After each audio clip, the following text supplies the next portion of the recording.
Monsieur Joël Monzé sera notre prochain conférencier, prochain et dernier conférencier de la journée, mais on va revenir dans la table ronde.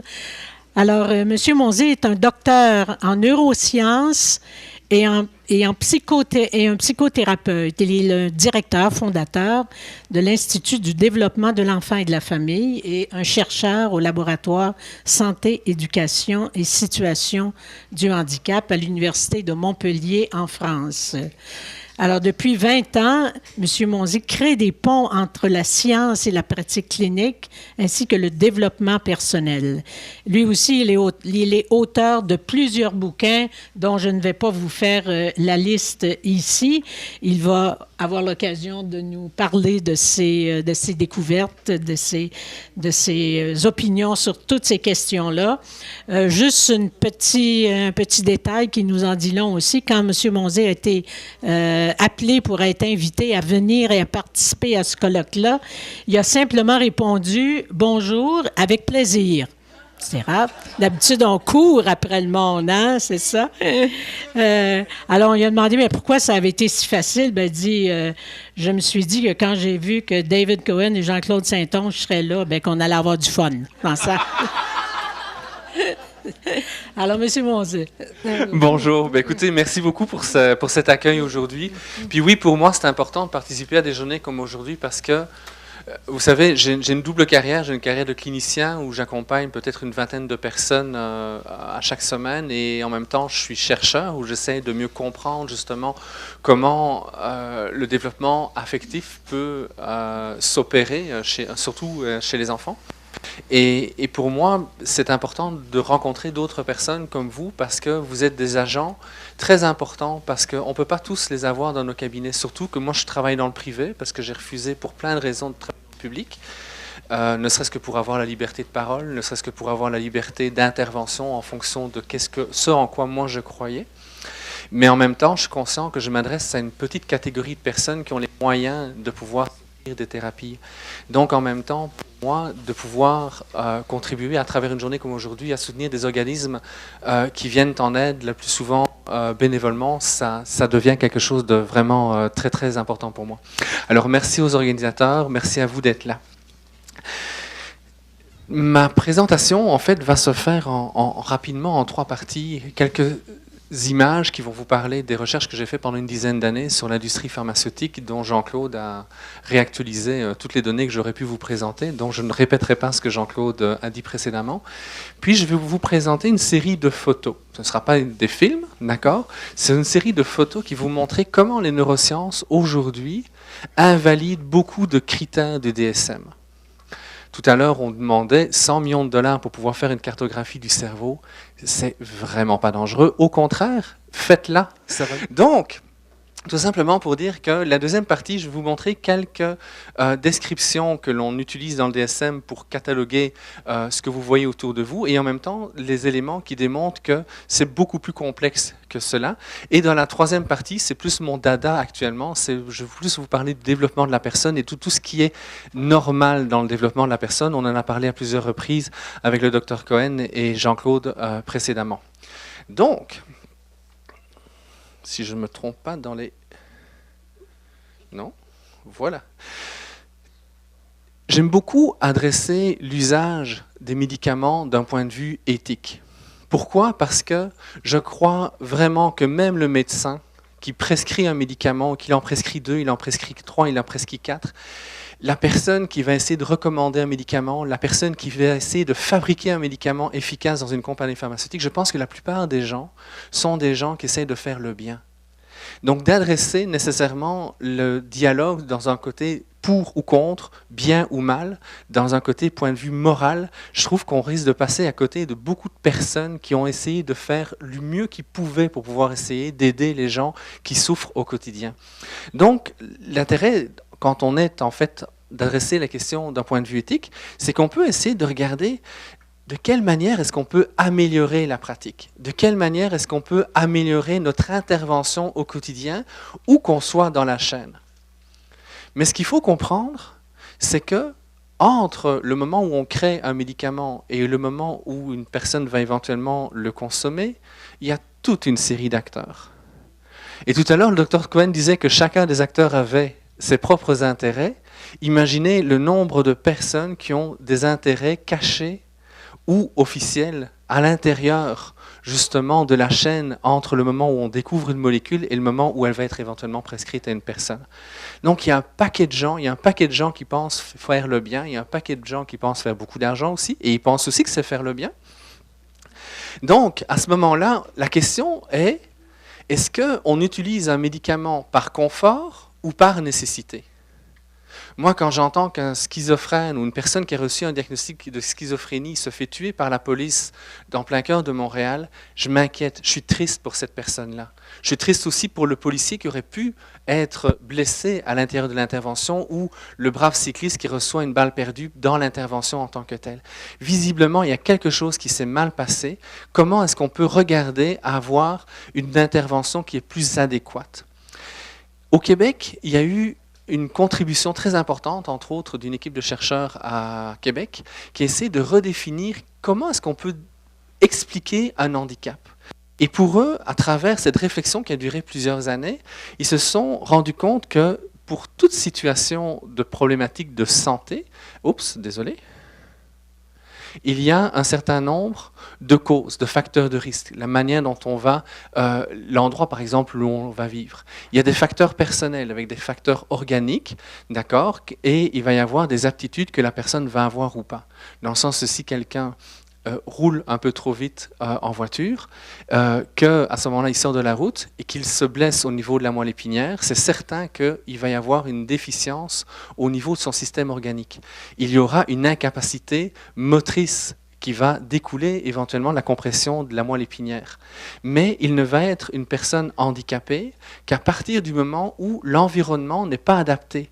Dans le sens qu'une personne en chaise roulante, elle est handicapée dans le système de métro à Montréal, parce que la plupart des stations ne sont pas équipées pour pouvoir permettre à une personne en chaise roulante de se déplacer. Il s'agit de descendre ou de monter dans une station. Une fois qu'elle est dans le métro, une fois qu'elle est dans son environnement, si c'est adapté, elle n'est plus handicapée, elle a juste une incapacité. Et bien entendu, les habitudes de vie vont influencer ou non la situation en tant que telle. Le problème actuellement, c'est qu'en santé mentale, on éliminer toutes les autres causes en vous prétendant que dès que vous avez de la souffrance, dès que vous avez de la difficulté avec la vie, c'est nécessairement une déficience au niveau du système organique et c'est là-dessus que le médicament va essayer de jouer. Donc on ne tient pas compte des habitudes de vie, on ne tient pas compte des aptitudes de la personne, on ne tient pas compte des facteurs environnementaux, on ne tient pas compte non plus des facteurs de risque. Et vous avez des personnes comme Annick Vincent, la psychiatre qui a écrit « Mon cerveau a besoin de lunettes », qui vont dire « L'enfant a un handicap, c'est normal que je lui prescrive un psychostimulant pour qu'il n'ait plus un handicap ». Et donc tout le discours a beaucoup changé ces dernières années par une mauvaise récupération d'un très beau travail qui avait été fait par les chercheurs. Est-ce que le psychotrope est toujours la meilleure solution ? Peut-être que dans certains cas, c'est intéressant. Par contre, regardez simplement ce qu'on peut faire par rapport au Ritalin et toute la famille de médicaments psychotropes. Je vous présente cette famille de médicaments-là, mais je pourrais le faire avec les autres psychotropes. Ce sont des médicaments qui vont venir jouer, en fait, dans la jonction entre deux neurones. Et en fait, le Ritalin et la plupart de ses confrères vont venir jouer pour activer ce neurone-là.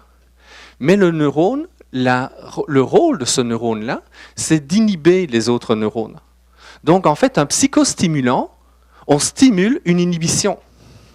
Et quand on regarde ce qui se passe dans le cerveau, eh bien, vous regardez ici un cerveau qui a juste pris un tout petit peu de sucre, et donc un placebo.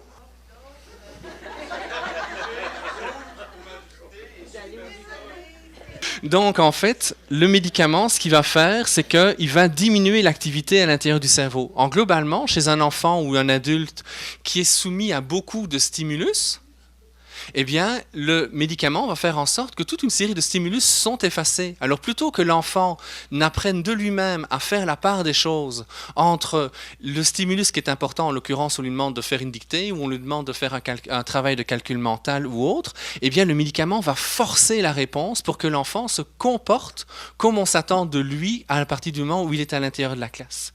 Le seul problème, c'est que la plupart des psychotropes ont un effet à long terme qui sont problématiques. Dans le sens que quand on donne à des souris des médicaments psychotropes comme le psychostimulant, ce que ça va faire, regardez, voilà, ça c'est la voie sur laquelle va jouer en fait le Ritalin et tous les autres médicaments de la même famille. Vous voyez en fait que si on compare un neurone à un arbre, eh bien l'arbre va perdre pratiquement toutes ses branches, le tronc devient en mauvaise santé et je vous dirais que le nombre de racines va aussi être affecté. Ce qui veut dire que quand un enfant ou une personne reçoit un psychostimulant alors que ce n'est pas vraiment un enfant qui est TDAH en tant que tel, le simple fait que de prendre cette médication-là va faire de lui qu'il va devenir un vrai de vrai TDAH. Et ça, c'est la même chose dans la plupart des médicaments qui vont jouer dans le cerveau. On sait aujourd'hui que la prise de somnifères pendant quelques semaines ou la prise d'anxiolytiques sont les plus belles portes d'entrée pour développer la maladie d'Alzheimer une fois qu'on devient âgé. Ça, c'est démontré depuis 2-3 ans. Alors techniquement, dans le protocole, le médecin, si jamais vous le prescrit, dit « essaye de ne pas l'utiliser trop longtemps ». Mais dans le bout de ligne, si vous avez de la misère à dormir ou si vous êtes trop anxieux et que vous êtes des adultes, bien entendu, qu'on vous prescrit ce genre de médicament-là, ben vous allez prendre le médicament parce qu'on ne vous a pas expliqué ce que ça pourrait faire dans votre cerveau. L'augmentation du Ritalin ces dernières années, de nouveau Ritalin, Concerta, Strattera, Adderall et autres, vous voyez, ça c'est l'augmentation d'année en année à l'intérieur du Canada. En bleu, vous avez la proportion prise par le Québec. Quand on regarde le poids démographique que le Québec représente, c'est-à-dire 22-23%, et vous regardez la proportion que nous avons utilisée de Ritalin, vous voyez qu'il y a un phénomène social. Donc de nouveau, la manière dont on va utiliser les tests diagnostiques, entre autres le fameux Conners, est dépendant de l'évaluateur. Tout à l'heure, je ne sais plus si c'est le Dr Cohen ou Jean-Claude qui montrait des études qui étaient faites en Allemagne, mais en tout cas, en Europe, techniquement, les critères sont beaucoup plus rigoureux. Et quand on prend des critères très, très rigoureux par rapport au TDAH, on tombe à moins de 1%.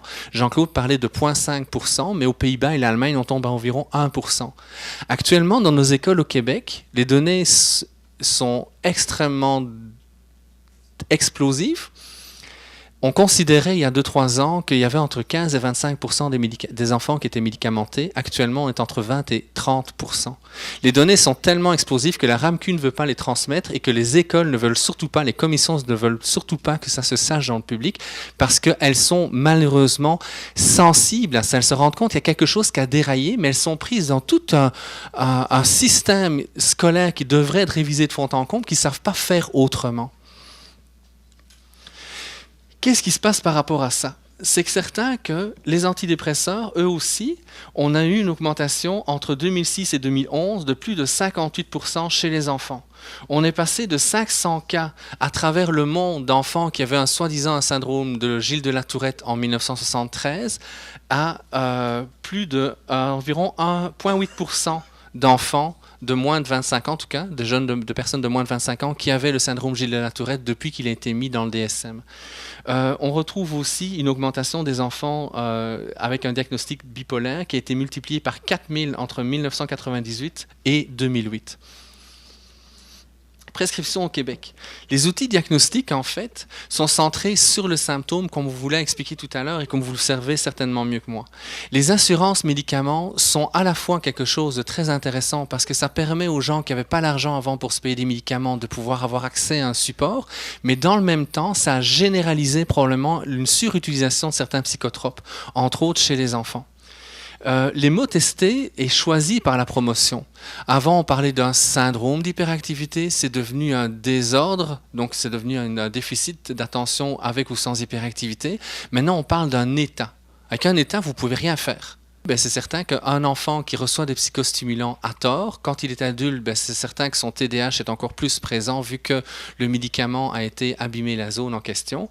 Et donc, vous avez quelqu'un qui en consomme à long terme. Maintenant, chez les personnes âgées, on encourage aussi l'utilisation du Ritalin parce que ça, paraîtrait-il, ça leur permettrait de moins chuter. Parce que, paraît-il que quand une personne âgée tombe, c'est parce qu'elle n'est pas attentive.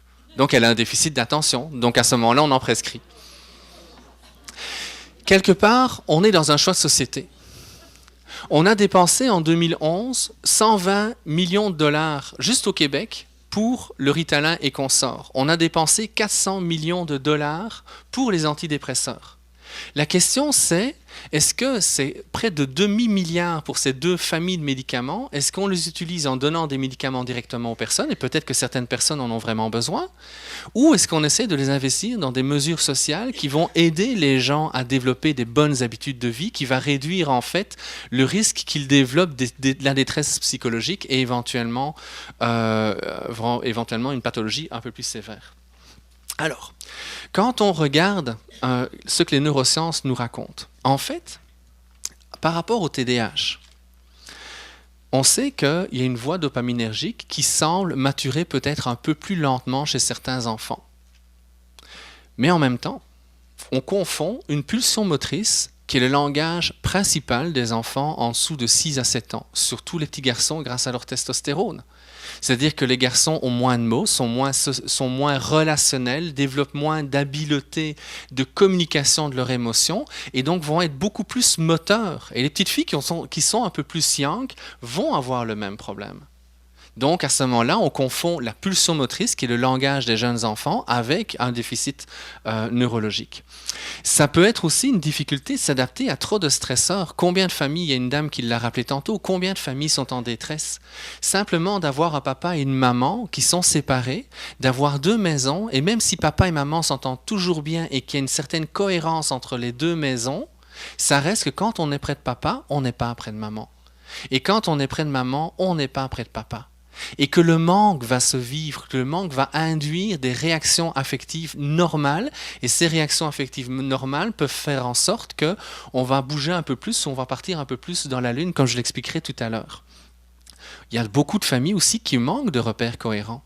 Quand un papa et une maman n'ont pas leurs enfants pendant une semaine ou pendant près de 2 semaines, quand c'est un papa de fin de semaine, c'est certain que le moment où il est près de son enfant, il va investir beaucoup auprès de l'enfant.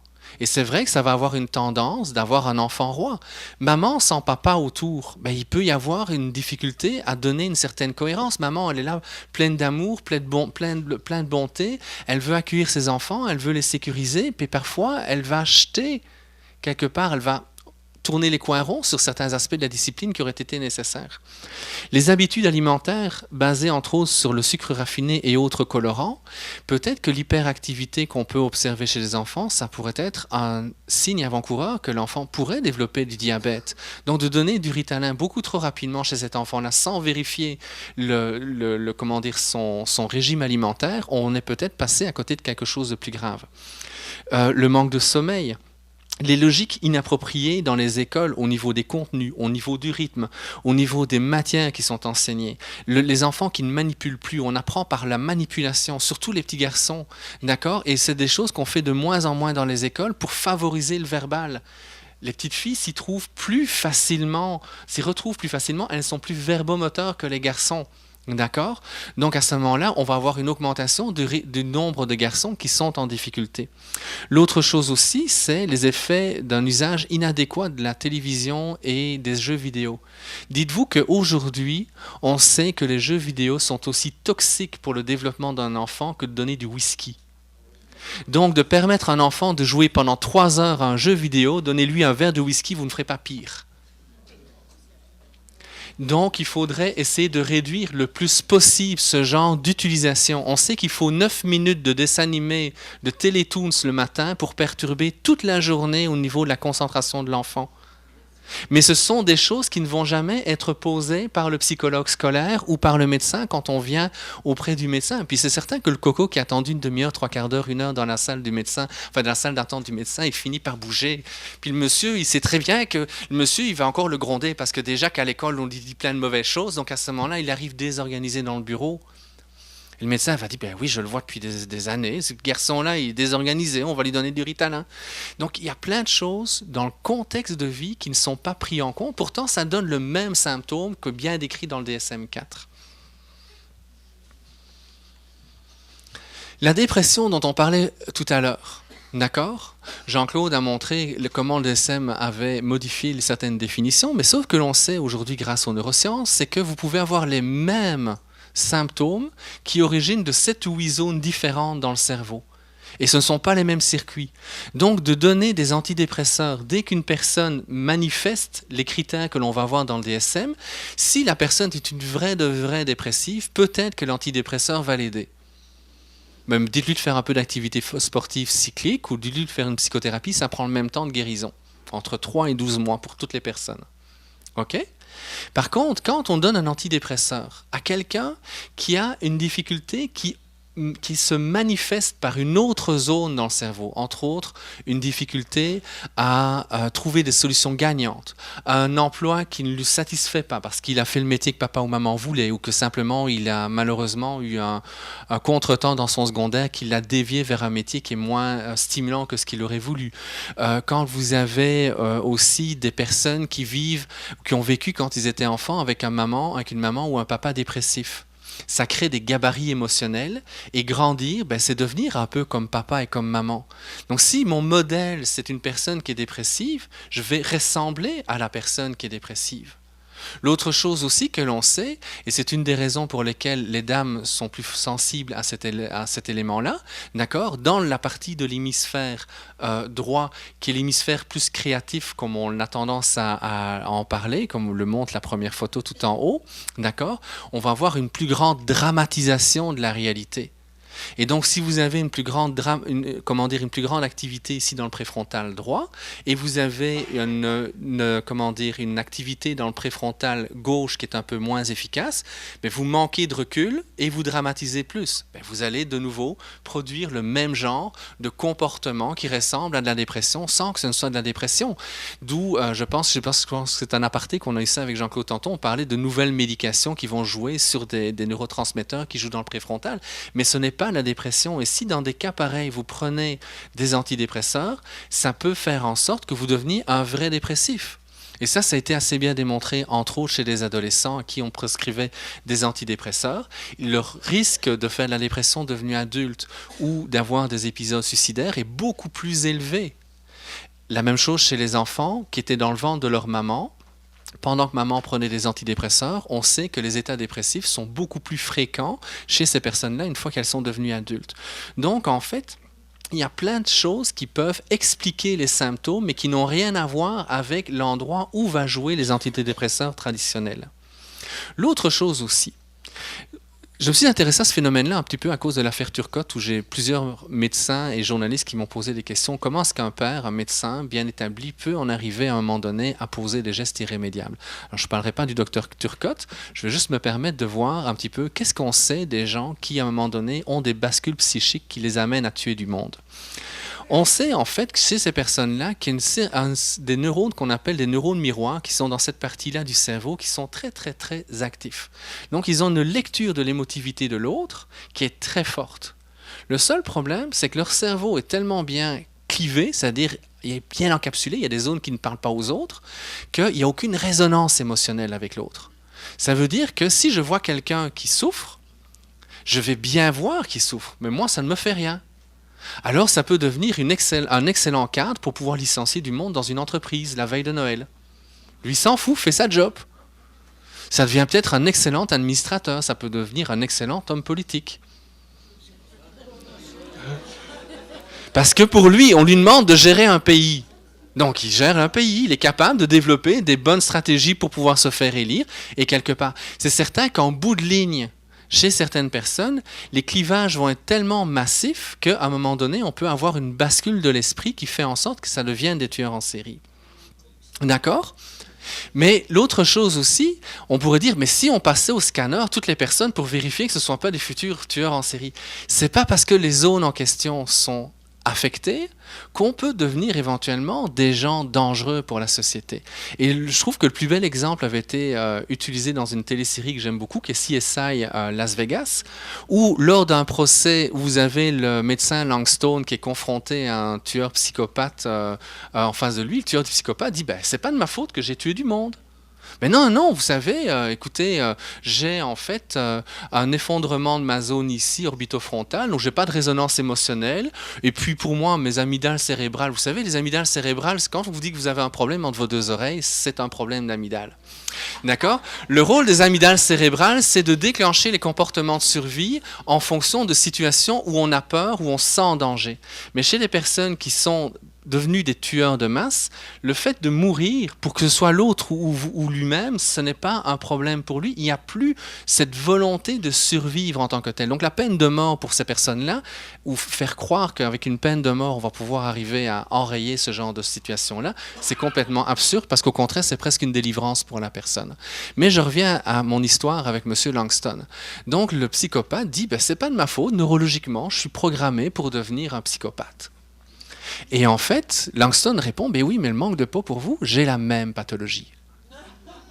Sauf que moi, cette pathologie-là, je l'ai utilisée pour être un médecin qui dissèque les corps, qui va sur des scènes de crime, qui voit des choses d'horreur.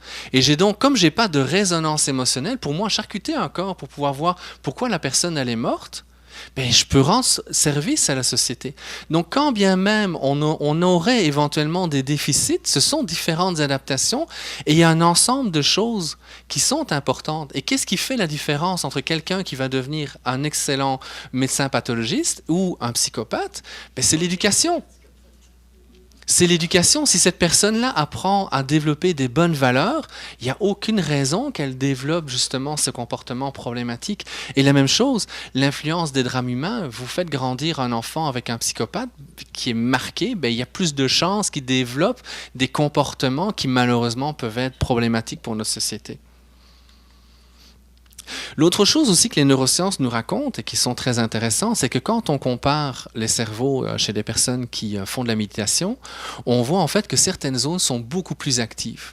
Et entre autres, dans les zones, justement, comme je vous parlais, les zones orbitofrontales. Dans la zone orbitofrontale, c'est notre capacité de raisonner à l'émotion de l'autre, c'est notre capacité d'aimer de manière inconditionnelle, c'est notre capacité de regarder la société et puis de vouloir faire le bien au quotidien. Et donc, en fait, la méditation va encourager l'activité dans ces zones-là. Et quand on regarde l'épaisseur du cortex de ces différentes zones, on voit que les personnes qui méditent, premièrement, elles vont avoir une augmentation de l'épaisseur du cortex, donc ça leur donne plus de ressources. Mais en même temps, il y a une stabilisation. Donc au moment où le cerveau va commencer à atteindre son plein potentiel, écoutez, votre cerveau il s'est développé au moins jusqu'à 40 à 45 ans. D'accord? Donc il y a plein de choses qu'on peut faire pas mal. Et donc si les personnes qui vont apprendre à méditer vont maintenir en fait une capacité de faire et de voir les choses beaucoup plus adéquates parce qu'elles auront développé de bonnes habitudes de vie. L'autre chose aussi, vous savez que malheureusement, l'Alzheimer risque de nous frapper tôt ou tard. Pourtant, il y a un groupe de gens chez qui on n'observe pas le développement des symptômes de l'Alzheimer. Pourtant, quand elles meurent, ces personnes-là, on prend leur cerveau, on le découpe et on voit qu'elles avaient la maladie. C'est parce que notre cerveau peut se reconfigurer tout le temps. Si on donne des bonnes conditions aux personnes, le cerveau se reconfigure. Donc, si vous voulez, c'est un peu comme dans une forêt. Vous avez 2-3 arbres qui sont tombés l'hiver dernier parce que l'hiver a été rude pour nos forêts. Eh bien, les arbres qui sont morts, c'est pas grave, ils laissent de la place aux autres. Et ceux qui étaient à côté vont développer des nouvelles branches pour pouvoir refaire et refermer, si vous voulez, le beau toit de feuilles que nous pouvons avoir quand on se promène. Notre cerveau va agir de nouveau de la même manière si on donne des bonnes conditions. Et qu'est-ce qui va favoriser, si vous voulez, la protection? C'est d'avoir une attitude positive à la vie, c'est une bonne gestion du stress, une bonne gestion des relations, des activités intellectuelles. Vous savez, bien souvent, le risque, quand on prend notre pension, c'est de ne pas maintenir notre vivacité intellectuelle. Donc c'est certain qu'à ce moment-là, les neurones qui ne sont plus utilisés, ils vont commencer à décrépir. Et c'est certain qu'à force de ne plus être utilisés, il y a un moment donné, oui, il peut y avoir des difficultés, comme c'est quoi le syndrome neurocognitif mineur, oui, il va apparaître parce que je n'ai pas maintenu une bonne activité cérébrale, parce que je n'ai pas maintenu ma curiosité et ainsi de suite.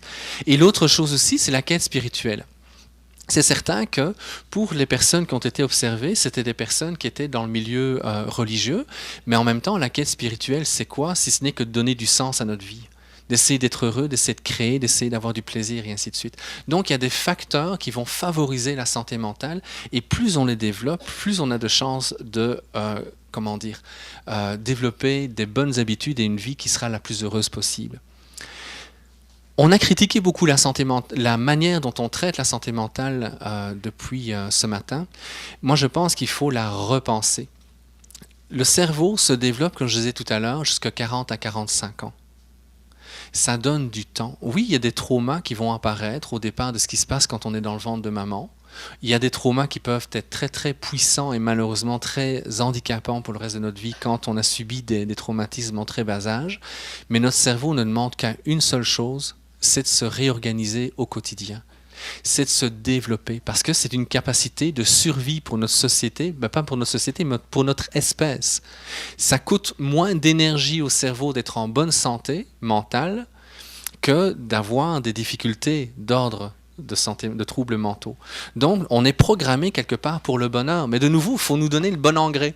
Donc on peut avoir un potentiel génétique, on peut avoir eu un bon environnement de la famille, mais parfois l'important va être aussi les personnes qu'on rencontre à l'école, les personnes qu'on rencontre quand on est devenu adulte.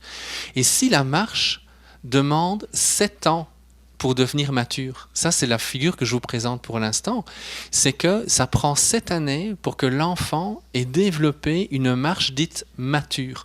Vous imaginez que c'est une des activités les plus caractéristiques de notre espèce vivante, et ça prend 7 ans au cerveau pour être capable de coordonner nos muscles. Imaginez ce que c'est dans nos relations, la gestion de nos relations dans une société qui est extrêmement anxiogène, extrêmement mouvante, où on nous envoie des doubles messages à tort et à travers. Ça prend du temps de développer des bonnes ressources pour être en relation avec les autres et arriver à trouver l'adaptation. Donc, de là, mon dada et mon plaisir quand je travaille avec les enfants. Mais je suis certain que vous allez vous retrouver là-dedans aussi. On a tous 2 besoins. Le premier besoin, c'est le contact avec l'autre. Ce qui est fantastique, quand vous regardez un bébé qui vient de naître et que maman n'a pas choisi l'épidurale, donc bébé n'est pas à moitié gelé, vous le déposez sur le ventre de maman, les yeux sont à peine ouverts et il va commencer à ramper sur le ventre de maman pour pouvoir atteindre le sein de maman. On est donc programmé pour être en relation sécuritaire avec les personnes qui sont importantes pour nous. Et ça, ce besoin-là, il va jouer toute notre vie. L'autre besoin, souvenez-vous de la phase du nom de vos enfants, à la rigueur la vôtre, d'accord? C'est pas une maladie, n'en dépêche. Finalement, est-ce que c'est tombé dans le DSM-5, l'âge du nom? Parce qu'à un moment donné, il était prévu que ce soit une pathologie que de dire non à 2 ans. Donc, en fait, moi j'ai hâte de voir la brique, parce que j'ai entendu beaucoup de critiques, mais j'ai hâte de voir la brique pour savoir qu'est-ce qui a été gardé ou pas. Mais toujours est-il que l'autre besoin fondamental que l'on a, c'est le besoin de se réaliser. Et pour se réaliser, on doit arriver à développer nos propres ressources et notre propre manière de s'impliquer et de s'intégrer dans la société. Et en fait, les 2 besoins vont nous accompagner toute notre vie. À la fois le besoin de lien pour se sentir en sécurité, en harmonie avec notre environnement, et notre besoin de pouvoir arriver à se réaliser à part entière. Mais il y a des moments où le lien ne peut pas être toujours aussi maximal. Par exemple, il y a des moments où on a envie d'être en lien avec l'autre, mais l'autre n'est pas nécessairement disponible. Ça peut arriver que bébé pleure pendant quelques minutes avant que maman n'arrive avec le sein ou avec le biberon. Ça peut arriver pour quelques minutes entre le moment où l'enfant a besoin d'être sécurisé parce qu'il est inquiet à cause d'un devoir et le moment où le professeur est disponible pour pouvoir le rencontrer. Ça peut prendre du temps aussi, parfois, d'une séparation. Tantôt je parlais papa-maman séparés, mais c'est certain que pour l'enfant, quand il n'est pas avec le parent qui n'est pas présent, il vit de l'abandon. Et cet abandon-là est très très fort, ça vient toucher nos blessures existentielles en tant que telles. Je vais mourir si l'autre n'est pas là. Parfois, on a un papa ou une maman qui est un peu trop envahissante. Parfois, on a un professeur un peu trop envahissant, un amoureux un peu trop envahissant. On a beau aimer nos enfants, il y a des moments où on a juste le goût d'avoir un peu d'espace. Donc, arriver à pouvoir trouver un bon équilibre entre ces 2 besoins, le lien et la séparation, est important parce que c'est ce qui va nous aider à mieux vivre notre abandon, nos blessures d'abandon et nos blessures d'envahissement. Et quelque part, on est tous ici, un peu là au milieu. D'accord? Et on va voyager en fonction de qu'est-ce qui se passe dans la vie. Le problème, c'est que chez les enfants, l'anxiété est très mal comprise. Il y a quelques années, je faisais une conférence sur l'anxiété des enfants à l'Université de Montréal, dans la faculté de médecine, et il y a un professeur, un pédiatre de Sainte-Justine qui s'est levé. Non, non, non, ça n'existe pas, l'anxiété chez les enfants. C'est juste les petits Français. Nous, on a des enfants qui sont génétiquement déficients et ils ont un TDAH.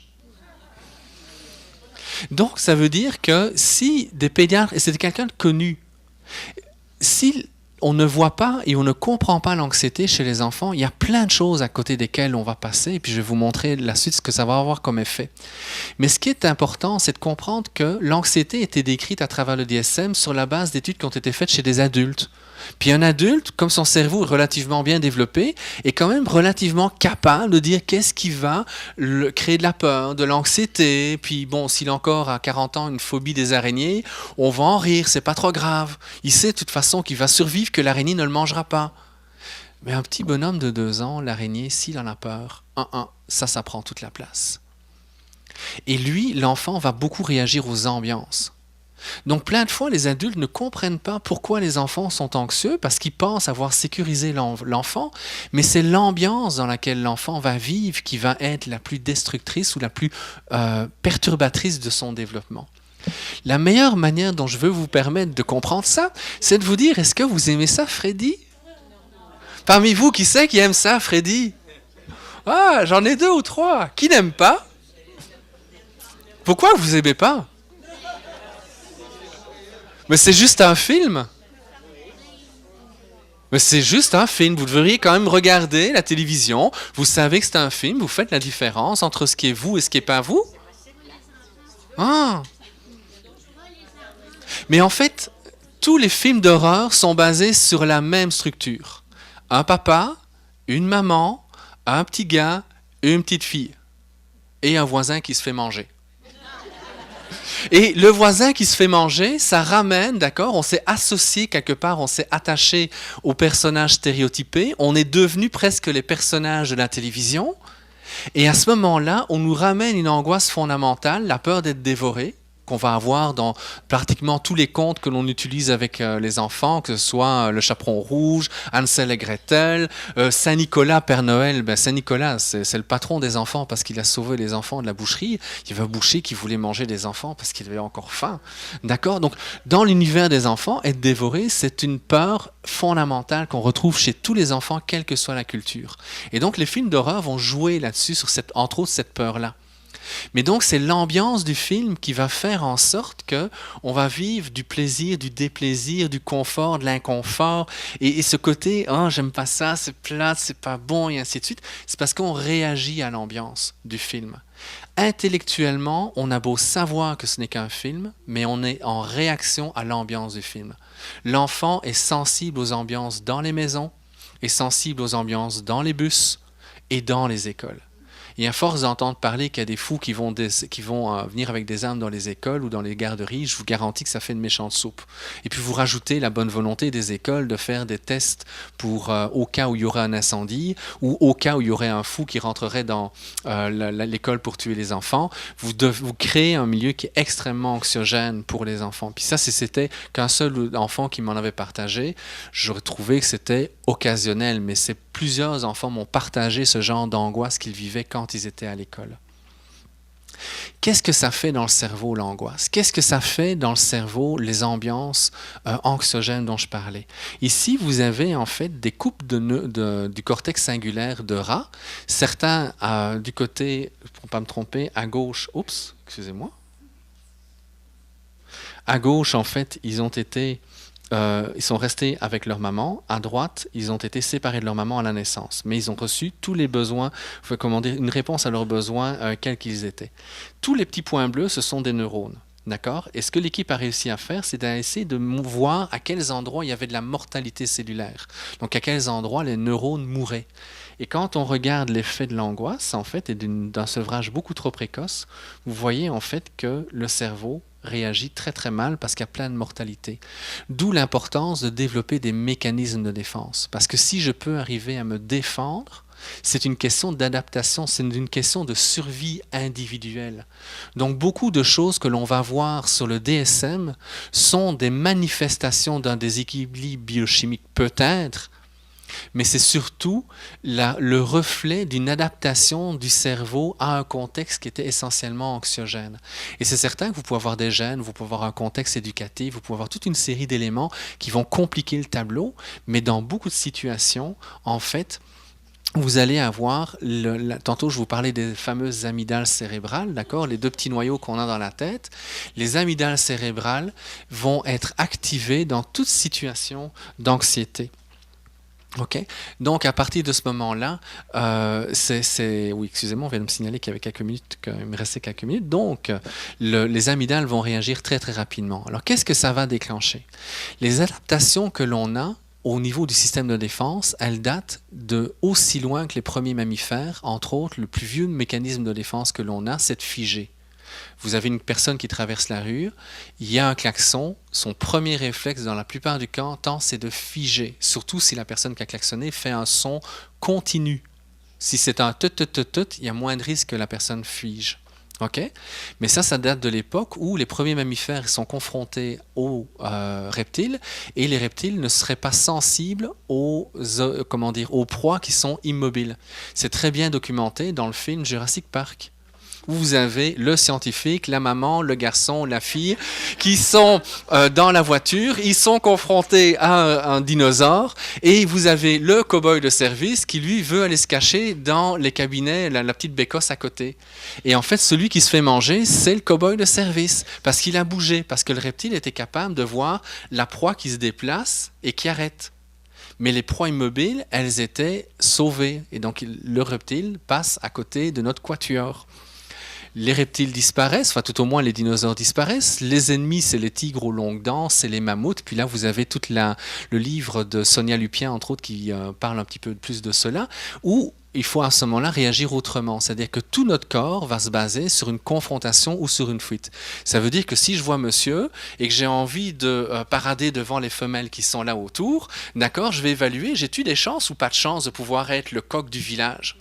Si j'estime que monsieur est plus fort que moi, mais tout mon système va faire en sorte que je vais m'enfuir. Donc je vais bouger, tout mon corps m'envoie adrénaline, cortisol, testostérone pour pouvoir m'enfuir. Ou si je pense que monsieur il est moins fort que moi, ben je vais vraiment tester, savoir si je suis le coq du village ou pas. Et à ce moment-là, je vais aller vers lui. Et puis alors là, de nouveau, mon corps va me donner toutes les ressources nécessaires pour combattre le brave homme qui est là en face de moi. Le petit bonhomme qui va bouger en classe, quand il est dans une situation d'anxiété, parce que ne serait-ce qu'il a peur du regard qu'on peut porter sur lui, il va bouger, il ne peut pas sortir de la classe, il ne peut pas bouger sur sa chaise, en fait, il ne peut pas aller se confronter à ce qui le dérange, parce qu'il ne sait même pas qu'est-ce qui le dérange, donc il va bouger beaucoup sur sa chaise, tenter plus, et on va avoir tendance à considérer ça comme étant une pathologie. Ou quand il ne peut pas bouger, qu'il se fait gronder tout le temps, il va partir dans la lune, parce que là au moins il est sauf. Alors imaginez que ça devrait être immobile, ça devrait être notre réaction si on est confronté à un ours. Alors vous avez un ours qui est en train de vous sentir dans la gorge et vous allez « Ah, c'est fun ça !» Ou bien vous allez vous imaginer être en train de faire un petit séjour à Cuba sur une plage, en train de prendre une pina colada. On va s'évader. Donc là, de nouveau, le déficit d'attention va parler avant toute chose de l'anxiété que l'enfant va vivre. On est bien loin d'une pathologie, on est dans un processus d'adaptation. Heureusement, plus le cerveau se développe et plus les zones préfrontales vont se développer. Mais les zones préfrontales demandent plus de 10 ans pour pouvoir être mélinisées et vont demander encore près de 25 ans pour pouvoir arriver à être opérationnelles. Donc ça, cette zone-là, c'est ce qui va tempérer nos réactivités en question.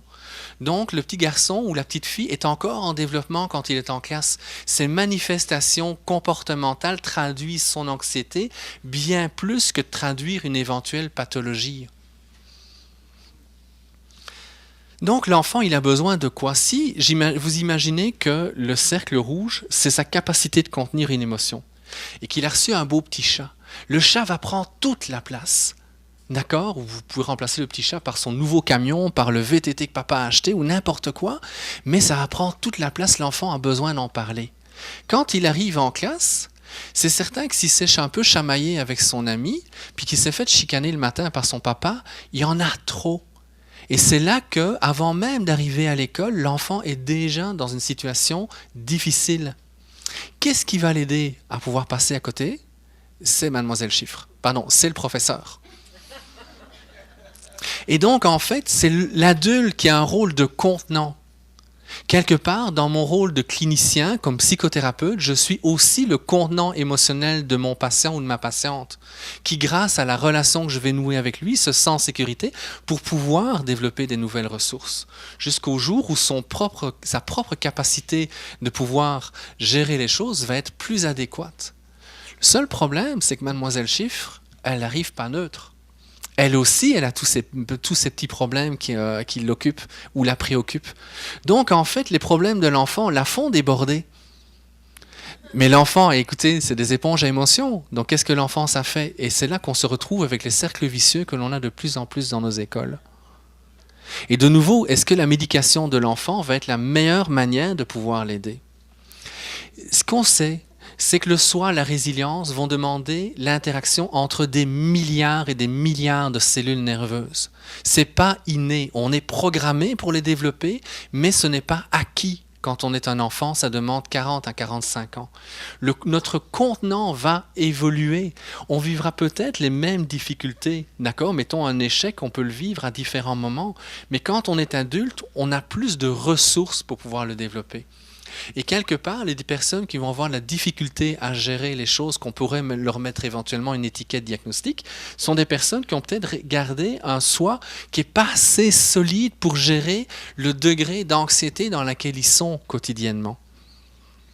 Donc, il faut vraiment voir, moi je vous encourage à voir les difficultés que les personnes vivent comme étant avant toute chose une réponse, peut-être malhabile, d'accord, à de l'anxiété qui est vécue autour et des stratégies qui ne sont peut-être pas nécessairement évidentes, qui ne sont peut-être pas suffisamment solides que pour pouvoir gérer, et que quand ça déborde, oui, on peut le voir à travers les critères du DSM, mais avant toute chose, si on peut l'outiller à mieux gérer les difficultés au quotidien, si on peut l'outiller à développer ses ressources, s'il se sent en sécurité, s'il se sent dans une possibilité de se réaliser, il y a plus de chances qu'il arrive à trouver sa place dans notre société. Donc en fait, je vais aller un peu plus vite. Ce qu'on sait aussi dans les neurosciences, c'est que la psychothérapie va induire des changements dans le cerveau des personnes. Ça veut dire qu'aujourd'hui, on sait que la relation de confiance entre un patient et son thérapeute va faire en sorte que le cerveau va poursuivre son développement, même au-delà de 45 ans. Moi, j'ai des personnes âgées de temps en temps dans mon bureau. C'est fantastique de les voir s'épanouir à 60, 70 ans, à 75 ans, quand il y a un conjoint qui est décédé ou qu'ils sont en, en changement de vie parce qu'ils ont pris leur pension, des choses pareilles. Il y a plein de choses qui sont possibles. Leur cerveau va se redévelopper. Et donc, en fait, l'autre chose qui est importante, c'est que les neurosciences ne donnent aucune primauté aux écoles de pensée. Tout à l'heure, je pense que c'est le Dr Cohen qui disait qu'il y avait 400 écoles de pensée. La seule chose qui fait en sorte qu'une thérapie fonctionne, c'est la qualité du lien entre le thérapeute et le patient. Ça veut dire quoi? Ça veut dire que moi, j'ai une formation plus psychodynamique. Demandez-moi pas de faire des interventions de type cognitivo-comportemental. D'une part, je ne suis pas formé pour les faire. Et deuxièmement, je ne suis pas à l'aise avec cette manière d'intervenir. Par contre, moi, j'aime beaucoup plus travailler sur les processus de développement. Là, c'est mes forces. Mais si je me sens en force, c'est certain que la personne avec laquelle je rentre en contact d'un point de vue thérapeutique va pouvoir me faire confiance. Si on m'embarque dans quelque chose avec lequel moi, je me sens insécure, la personne va sentir mon insécurité et elle ne pourra pas faire son développement. L'autre chose aussi, c'est qu'au niveau de la recherche, ce que les neurosciences nous ont donné, c'est qu'il faut presque abandonner la manière dont on fait les recherches depuis longtemps, c'est-à-dire des mesures quantitatives avec des effets, avec un groupe contrôle et qu'un groupe expérimental, ça ne marche pas parce qu'on est toujours dans l'opposition. Les neurosciences nous amènent à reconsidérer les protocoles de recherche pour évoluer plus dans un contexte psychodynamique, dans le sens que la personne, c'est une dynamique, son développement. Et l'autre chose, c'est que ce sont des phénomènes, parce que chaque personne est un individu. Chaque cerveau de personne va fonctionner d'une manière différente et c'est comment on peut potentialiser le développement de ce cerveau-là qui va être plus intéressant à regarder plutôt que de le comprimer à être normalisé rapidement. Voilà. Merci.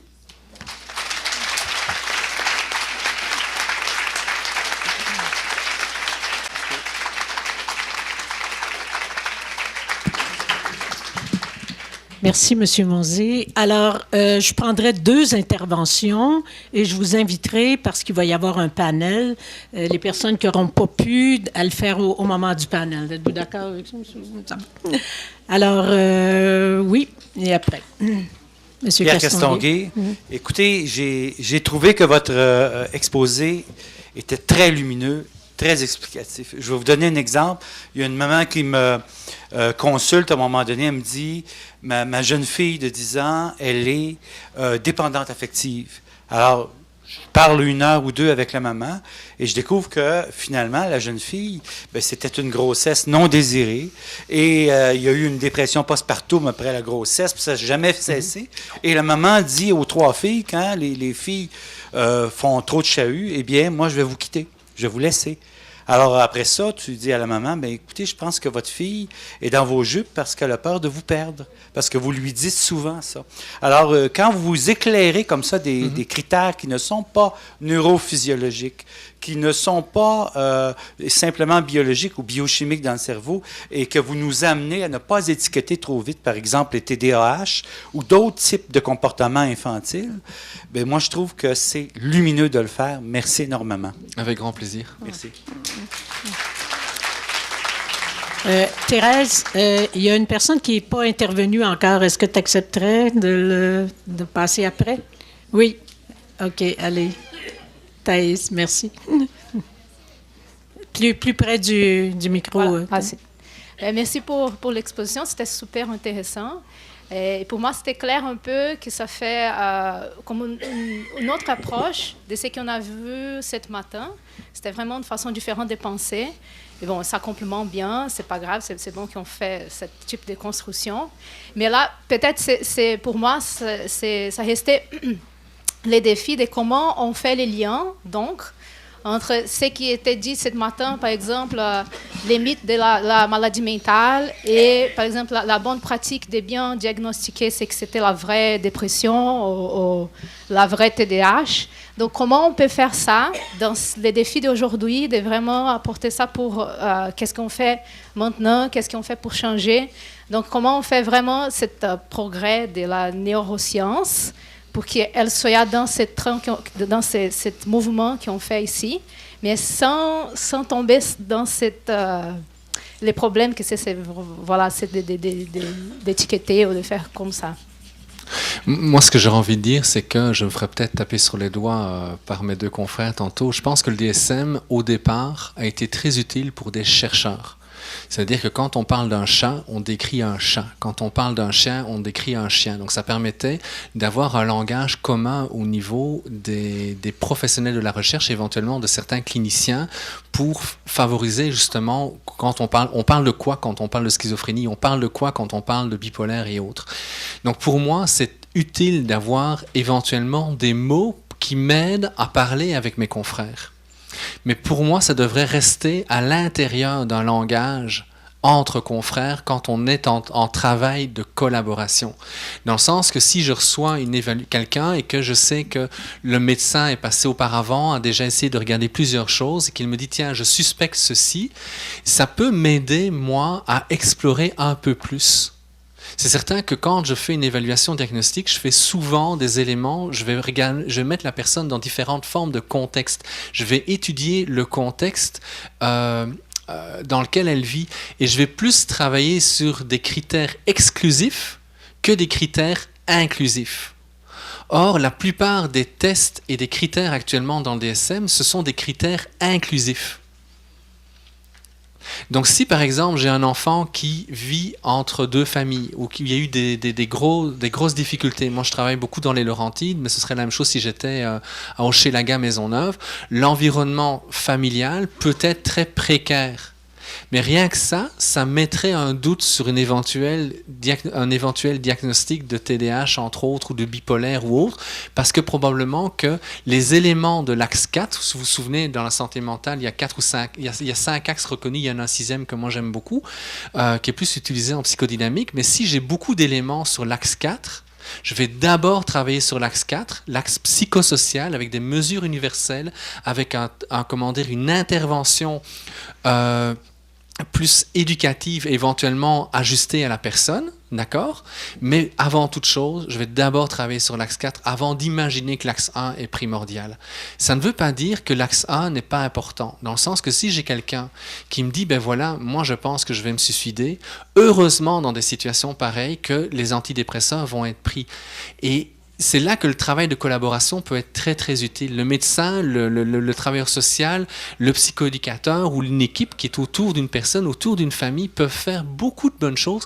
Et de nouveau, il faut un langage commun. Et le langage du DSM ne me dérange pas en tant que tel, à condition qu'on fait un vrai travail de fond qui est malheureusement souvent bâclé parce que ça coûte de l'argent. Est-ce que ça répond à votre question? Alors, vous reviendrez dans le panel, d'accord? Dernière intervention, oui. Oui. Je ne peux pas revenir. Je suis collaboratrice à un livre qui s'appelle « Au-delà des troubles mentaux, la vie familiale ». J'ai vécu cette expérience-là pendant plusieurs années avec 4 enfants et je vous dirais que intérieurement, j'ai toujours voulu continuer à vivre en famille avec mes 4 enfants et mon conjoint, qui avait un problème de santé. Mais le réseau voulait nous diviser. Le réseau me disait c'est impossible. Le réseau faisait en sorte que quand j'allais consulter un médecin pour qu'importe une maladie infantile, on me disait votre enfant ne réussira pas la maternelle parce que son père est tel et tel, ou votre enfant pleure toujours à l'école sans intervenir auprès de moi pour me demander qu'est-ce qui se passait à la maison. Il y avait des psychoses, on vivait la pauvreté, il n'y avait pas de soutien. Donc, on me proposait de rencontrer un travailleur social pour mon enfant en me disant « c'est épouvantable ce que vous vivez, vous ne réussirez pas ». C'est ces choses-là qui ont fait en sorte que j'ai fait ça au réseau. Fini le réseau, parce que moi, le réseau ne m'aidait pas, parce qu'on me faisait voir ça tout noir, plutôt que de me donner les outils pour nous aider, que ce soit un travail, que ce soit quelqu'un qui vient à la maison. Et moi, je vous dis que j'ai toujours considéré mes enfants, j'ai jamais dramatisé la situation. Je donne des conférences depuis 15 ans dans les universités, puis souvent, la question revient « Et vos enfants? Et vos enfants? » Je leur dis toujours, mes enfants vont très bien. Mais les gens ont déjà dans la tête des préjugés qui font en sorte qu'on amène ces enfants-là à devenir finalement comme on leur reflète, ayant une maladie. Mais moi, j'ai résisté à ça, puis j'en suis fière. Mais je vous dis que c'est pas facile parce que quand un enfant, j'ai eu 4 ados en même temps, moi là ils suivaient tous avec une boucle d'oreille là, les cheveux rouges, Non, j'ai pas dramatisé. Ça fait partie de l'adolescence. Mais extérieurement, on me disait, mais ça n'a pas d'allure, il doit avoir une maladie. C'est donc, moi, ce que je dis avec ce titre-là, au-delà des troubles mentaux, la vie familiale, c'est possible, mais ça, comme on dit, ça prend une communauté pour soutenir un enfant. Donc, il faut changer là, notre vision des choses. Mais c'est ce que je disais tout à l'heure, quand je disais que pour les psychostimulants, ça nous coûte 120 millions de dollars rien qu'au Québec et 400 millions de dollars pour les antidépresseurs. Si on mettait ce demi-milliard-là dans les services sociaux ou dans les organismes qui viennent en aide, ça pourrait être, par exemple, parce qu'il y a des parents qui ont peur de voir le CLSC arriver chez eux parce qu'ils voient le spectre de la DPJ. Mais ça pourrait être, par exemple, dans des communes où des organismes font du porte-à-porte pour essayer d'identifier les gens qui sont vraiment dans le besoin. On le fait pour les communales, enfin, comment dire, les élections municipales, on va voir plein de gens qui font du porte-à-porte. Ça, c'est normal. Mais quand il s'agit d'aider les gens, ah ben non, les pompiers le font. Les pompiers font le tour au moins une fois par année. J'ai la visite du pompier qui vient me rappeler le b.a.-ba pour éviter d'avoir un incendie dans ma maison. Pourquoi est-ce qu'on n'a pas du monde qui pourrait justement essayer d'identifier les personnes pour les soutenir? Et à partir de là, et je rejoins peut-être un peu la question, c'est comment est-ce qu'on peut apprendre à pêcher plutôt que simplement qu'on nous donne du poisson. Donc, c'est d'outiller les gens à développer des bonnes ressources, des bonnes habiletés qui vont favoriser leur insertion dans la société. Sachant très bien que tout le monde ne s'insérera pas de la même manière. Bon, merci beaucoup, M. Manzi. Alors, nous allons prendre une petite pause.